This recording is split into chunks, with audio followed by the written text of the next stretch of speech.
नमस्कार दोस्तों, हर रविवार हम आपको गौतम बुद्ध के जीवन की प्रेरणादायक यात्रा का एक नया अध्याय सुनाते हैं।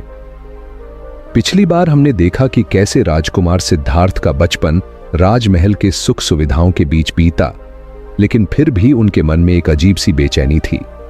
आज हम आपको वह ऐतिहासिक क्षण सुनाने जा रहे हैं जब सिद्धार्थ पहली बार महल से बाहर निकले और उन्होंने 4 ऐसे दृश्य देखे जिन्होंने उनकी पूरी सोच बदल दी।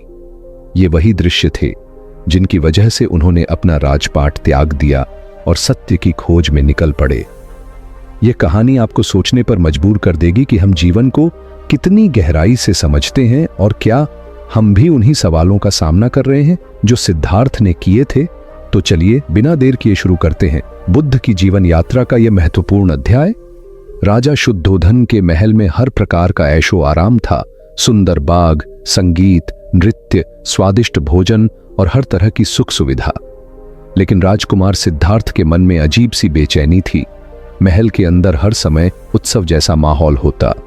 राजा शुद्धोधन को पूरा विश्वास था कि उनके पुत्र को संसार का कोई कष्ट नहीं छू सकता, लेकिन सिद्धार्थ का मन अशांत था। एक दिन वे अपने कक्ष में अकेले बैठे थे। उन्होंने खिड़की से बाहर देखा। दूर पहाड़ों की ऊंचाइयों पर पक्षी उड़ रहे थे। नीचे एक नदी बह रही थी। ठंडी हवा के झोंके उन्हें छूकर गुजर रहे थे, लेकिन उनके मन में एक ही सवाल था, क्या जीवन केवल यह सब है? क्या बाहर की दुनिया इससे अलग है? उन्होंने अपने प्रिय मित्र और सारथी चन्ना को बुलाया और कहा, मैं महल से बाहर की दुनिया देखना चाहता हूं, क्या तुम मुझे नगर भ्रमण पर ले जा सकते हो? चन्ना असमंजस में पड़ गया। उसने राजा शुद्धोधन को यह बात बताई। राजा चिंतित हो गए। उन्होंने सोचा, अगर सिद्धार्थ बाहर की वास्तविकता देख लेंगे तो उनके मन में विरक्ति आ सकती है। राजा ने आदेश दिया कि नगर को अच्छे से सजाया जाए, सड़कों पर खुशहाल और सुंदर लोग ही हों और सिद्धार्थ के मार्ग में कोई भी बूढ़ा, बीमार या दुखी व्यक्ति न आए। लेकिन भाग्य को कुछ और ही मंजूर था। राजकुमार सिद्धार्थ रथ पर सवार होकर नगर भ्रमण के लिए निकले। चारों ओर उत्सव जैसा माहौल था। लोग प्रसन्न थे, हंस रहे थे, बाजारों में चहल पहल थी। लेकिन तभी उनकी नजर एक अजीब से आदमी पर पड़ी। वह बहुत वृद्ध था।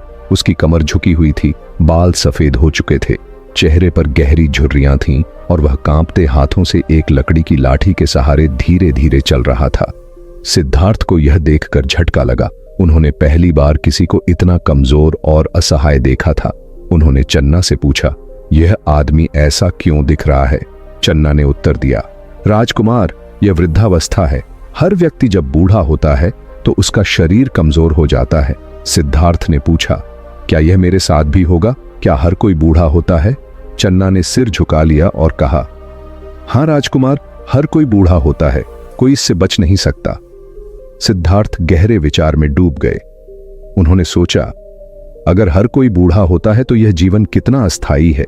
फिर लोग इस नश्वर शरीर पर इतना अभिमान क्यों करते हैं? राजकुमार ने रथ को आगे बढ़ाने को कहा।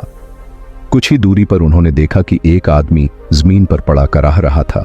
उसका शरीर कमजोर था, आंखें पीली हो चुकी थीं और वह बहुत पीड़ा में था। सिद्धार्थ ने घबराकर चन्ना से पूछा, इस व्यक्ति को क्या हो गया है? चन्ना ने कहा, राजकुमार, यह व्यक्ति बीमार है। बीमारी किसी को भी हो सकती है, शरीर हमेशा स्वस्थ नहीं रहता। सिद्धार्थ चिंतित हो गए। क्या सभी लोग बीमार होते हैं? चन्ना ने कहा, हां राजकुमार, यह जीवन का हिस्सा है। कोई भी बीमारी से बच नहीं सकता। यह सुनकर सिद्धार्थ का मन व्याकुल हो उठा। उन्होंने सोचा, अगर शरीर कभी भी बीमार हो सकता है तो क्या असली सुख केवल शारीरिक आराम में है? अब तक सिद्धार्थ का मन पहले से ही विचलित था, लेकिन कुछ ही दूरी पर उन्होंने एक शव देखा। कुछ लोग उसे लेकर जा रहे थे और उसके पीछे परिजन रो रहे थे। यह लोग किसे लेकर जा रहे हैं और वे रो क्यों रहे हैं? सिद्धार्थ ने पूछा। चन्ना ने गंभीर स्वर में उत्तर दिया, राजकुमार, यह एक मृत व्यक्ति है। इस संसार में जो भी जन्म लेता है उसकी मृत्यु निश्चित होती है। सिद्धार्थ स्तब्ध रह गए। क्या हर कोई मर जाता है? क्या मैं भी?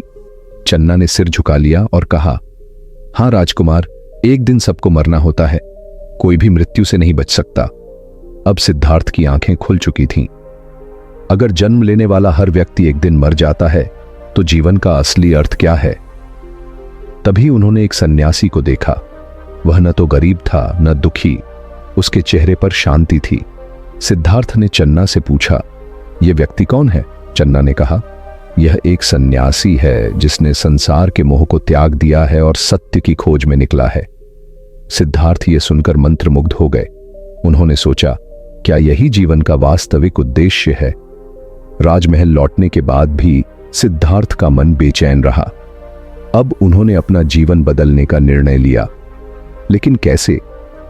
यह जानने के लिए अगले रविवार का इंतजार करें। अगर आपको यह कहानी पसंद आई हो तो वीडियो को लाइक करें, शेयर करें और सब्सक्राइब करें।